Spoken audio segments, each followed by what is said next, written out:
Welcome back, everybody. Another episode of Power Tips coming at you today, where we're going to hone in on the recently announced beginning of the Wave 2 release for 2023. So earlier this month, still in July, here we are at the last of the month, and they've already rolled it out and lots of new features coming. So we thought we'd give you a sneak peek at some of the things that, well, I guess not really a sneak peek because it's already released, but it's our version of a sneak peek anyways. Some of the features that are coming up. So if you haven't already checked out the release planner, please do. You can just do a quick search for the release planner. You'll get this fantastic app, if you will, that gives you an overview of all the features and functions by category. And you can see on the left-hand side of the screen here to go through, and it'll start to identify all the things that are new or coming up, which is really handy. It's a great way to kind of build out your own custom release plan, if you will, things that are important to you. So I think we're going to dive into a bunch of cool stuff. So I think, Kylie, you are off to the races. Perfect. So I added a few of the artificial intelligence features at the beginning here. So first of all, there's 3 different features related to summaries. So AI generated summaries for leads, opportunities, and accounts. So all of these to kind of enhance how sellers are working in dynamics and get them the information they need. So with our leads, that's going to help us map easier to our contacts and accounts, help us enrich our data and improve the whole lead qualification process, as well as other things. The opportunity will help give an overview of the progress, generate potential revenue, help us better understand that, and help us better prioritize our opportunities, right? And then in our account, it's going to give us an overview of that account as well as a summary of those associated opportunities and cases. I think that probably means we're also going to be getting case summaries, which maybe we'll see here talk about that in our sales or service features when we get that. So lead and opportunity are coming first. Those are supposed to be in public preview nowish, and then coming out with general availability with the release wave. Accounts is coming a little bit later. The next phase of this is the AI generated proposals.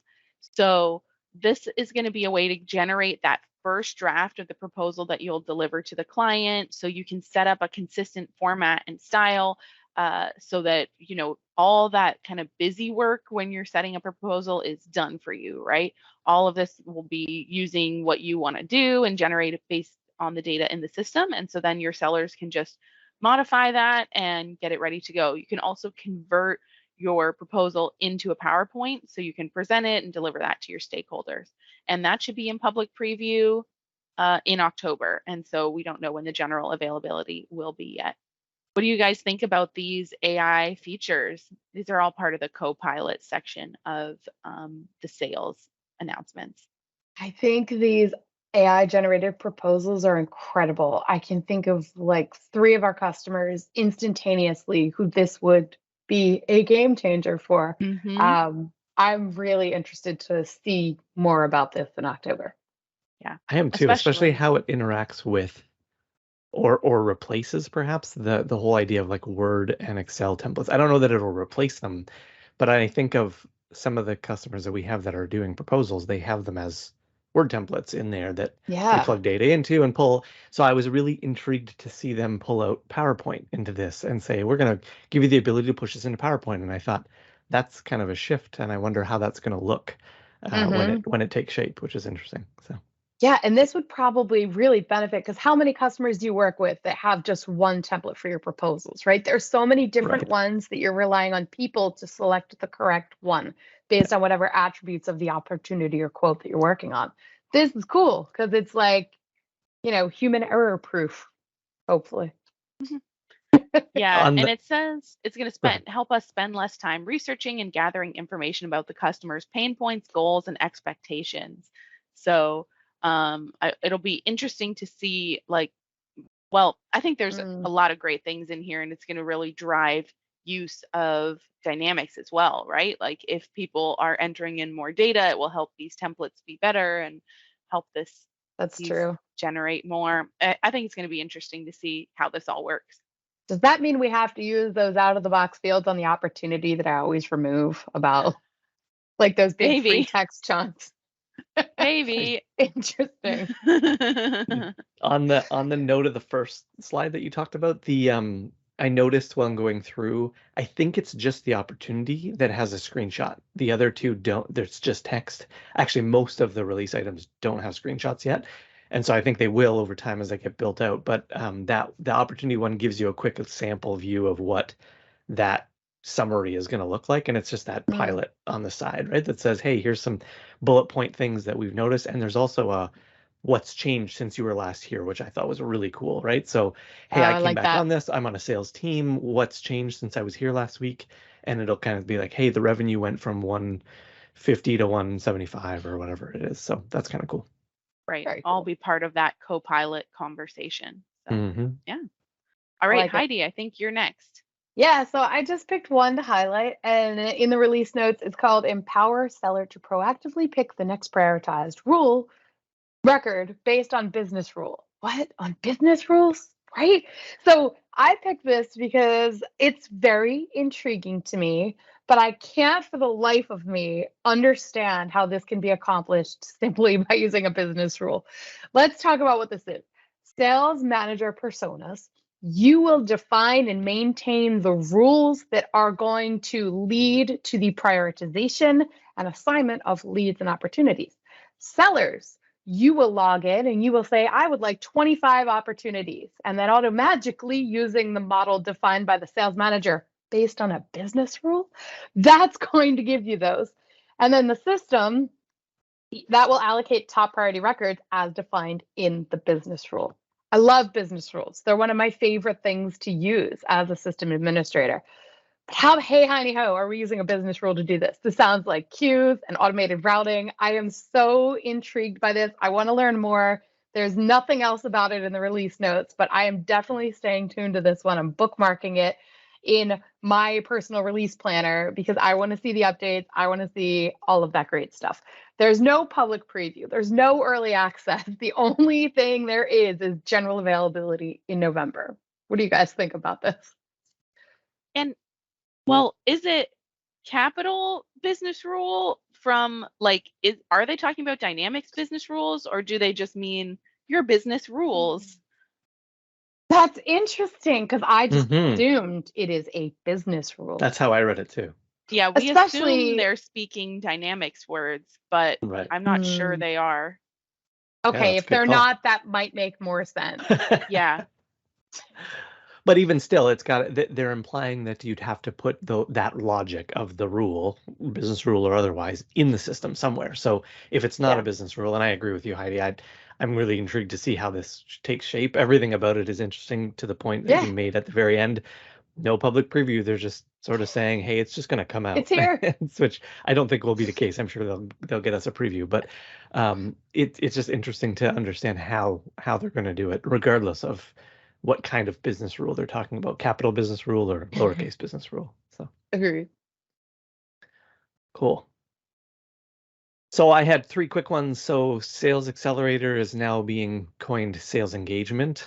Personal preference. I like that. I like that. I often refer to it as, hey, what's your engagement? We've built out tabs that look at, hey, what's the account sales engagement that they've had and things like that. So I think the naming makes sense and wouldn't be a Microsoft product if we didn't shift the naming around a little bit. So we're good to go there. So this idea that conversational intelligence is now available for third party. Interestingly enough, this is not in the, if you click through the guide, it's not in there. It's in the preamble verbiage that they call this out, but they don't give any dates or anything like that. It's not even listed as a change or a feature that's coming. It's just it's in that preamble. So as you read through, it jumped out at me because that's a big deal. We've had people say, hey, how do I use conversational intelligence when it's not using the Teams audio or whatever the case is? So that's kind of cool piece that's being extended apparently in this wave. But again, there's no line items for that, which is interesting. Right. So like on to the who? next. Pardon? Like who? Which third-party providers? Yeah, which ones, right? Can you just create a connector to any, and which is probably the case, but who knows?